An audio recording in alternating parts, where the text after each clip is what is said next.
Kasako Media, tunaangazia maisha, tunaandika kesho.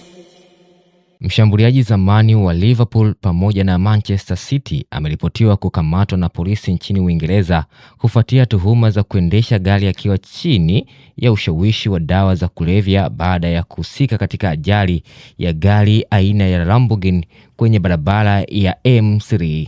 Kwa mujibu wa taarifa zilizotolewa na polisi, Sterling anachunguzwa kwa makosa kadhaa yanayodaiwa kujumuisha kuendesha gari akiwa ametumia dawa za kulevya, kuendesha kwa hatari, kumiliki dawa zinazohusishwa na kundi la klasi C, pamoja na kukataa kutoa sampuli kwa ajili ya vipimo vya uchunguzi. Nchini Uingereza, dawa za kundi la klasi C zinajumuisha baadhi ya dawa za kutuliza kama Valium, steroidi na kadhalika. Hadi sasa, kwa mujibu wa taarifa, zinaeleza kuwa baada ya kuhojiwa na polisi, Sterling aliachiwa kwa dhamana huku uchunguzi ukiendelea. Hadi sasa, Sterling mwenyewe wala klabu yake hawajatoa taarifa rasmi kuhusu tuhuma hizo. Polisi wamebainisha kuwa hakuna gari jingine lililohusika katika ajali hiyo na hakuna majeruhi waliopatikana. Uchunguzi wa tukio hilo bado unaendelea.